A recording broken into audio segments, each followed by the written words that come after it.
have a very, very good speaker coming up next, David Stephenson. He is a faculty at University of Amsterdam. He's an independent consultant, and he wrote this book, among many other books that he has written. So with great pleasure, I invite you, David. Please give him a big hand. Great, thank you. Thanks. Hey, it's good to be here. This is my second time at this conference, a fantastic conference. I really love being here. Thanks, everyone, for coming also. Let me start by asking, with my introduction I don't really have time for. So Anaconda Software Foundation, 2 years ago, they sent out a survey to roughly 3,000 business professionals, really specifically analytic professionals across the globe.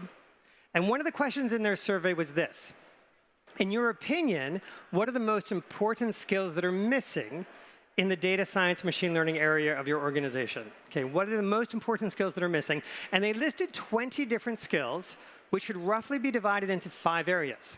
Okay, so the analytics, the business skills, computing and engineering, the data, and the math.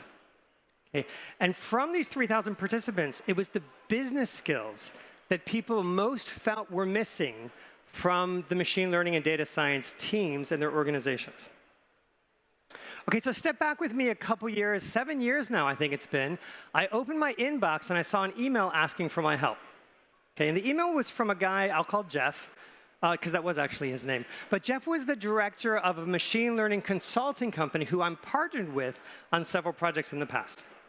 And in the email, Jeff explained to me how his company was starting an internal training program for their high potential data scientists and machine learning engineers. And Jeff wanted my help developing that curriculum, okay?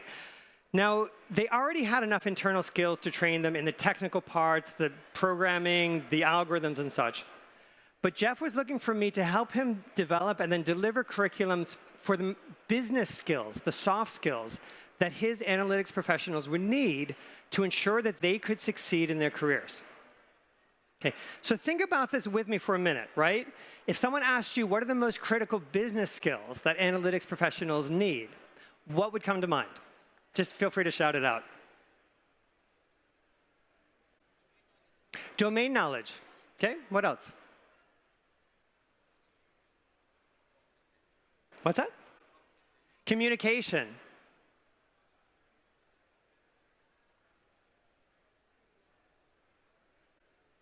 Yeah, often people say stakeholder management, right? Those are the 3 top ones people typically say, right? So over the coming weeks, Jeff and I went back and forth on what topics we should do, and we developed a 2-day training and delivered it to the first cohort of his training. So over the years, we refined and added topics to that business skills training. And I also started giving the training to other companies and eventually ended up giving it within the University of Amsterdam's executive education program. Right? So I kept refining it and adding it. And over the years, also, I'd get a lot of feedback from the analysts that I would train. It's been hundreds of analysts by now from all over the world. And they would tell me what they struggled with. Right? So it was really interesting. After a few years, I had hundreds of training slides, right? Sometimes people would ask me, is there a good book you can reference? You know, and a few topics have books and others don't. So finally, during COVID, as we all did, you're like, OK, now I'm locked at home. What do I do? I decided, OK, I'm actually going to sit down and put a lot of that material into book form. OK, so this was actually the second book that I published, and that's what we saw here. Now, this is not a sales pitch for the book. I'm going to reference the book. I actually generally give away copies of the book for free when I'm at conferences, except I didn't bring them today because I didn't realize I would be doing this talk. That being said, you can always contact me afterwards. I can send you a copy just with shipment cost. Anyways, so what I'm doing in this book is essentially, it's 12 chapters which highlight the 6 critical business skills that I found are really worth promoting within your organizations. And what I'd like to do now is quickly walk through those to give you an idea of what they are, and also to emphasize how we as analytics leaders can make sure that our teams take concrete steps to develop those business skills throughout the stages of their career. And there's one fundamental business skill that I really want we're going to see coming back, and that's the skill of empathy. So learning to think along with your business colleagues. Okay? And this brings us to the first, which is essentially the most fundamental skill, okay, which is the skill of getting in tune with your organization. So often when I talk to data scientists who are just starting out their professional careers, they tell me like, hey, I really struggle to know what's expected of me. I really struggle to know how to win trust or how to bring value. And if you think about it, it's not so surprising because when you and I were in university getting our trainings, we were taught to solve very clearly defined problems, give precise answers, and present those to other experts in the field. But when we entered our organizations, the problems were no longer clearly defined.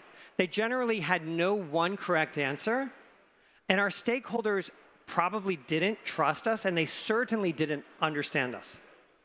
So you can imagine it's not surprising that this is a big switch for us, a big paradigm switch. And we've really got to make a big effort to do two things: understand the organization around us and win the trust of our stakeholders. So that understanding goes both ways. And this is what I call getting in tune with your organization. Practically speaking, how do we do this? Okay, so this is the stage where your team really needs mentorship, because there are dozens of concrete best practices they simply need to learn at this stage. Okay, let me give you a few examples. Okay, so we teach our team to always deliver incremental value quickly. Okay? By doing this, our stakeholders are seeing the value we bring in the matter of weeks instead of months, and we're learning to understand them because we're getting that quick feedback. Okay, this is the core concept in Agile, if you're familiar with that, right? We teach them to always seek the question behind the question, to be thought partners rather than data monkeys. Okay? Then our stakeholders start to trust us when they realize that we're trying to find out what's truly important to them, not just to execute a task they've given us. Okay? And we teach them to identify the colleagues who are most open to working with them, right? That it's more important to find someone who's excited about your work than it is to decide what you think is worth doing and push that. So this is about leveraging the trust we already have instead of abusing trust that we haven't yet earned. Okay? This involves getting out of our bubbles and really encouraging our team to go meet a lot of people around them. This is a hard task for a lot of analytics professionals because we tend to be pretty introverted and want to hang out with other analysts. Last example is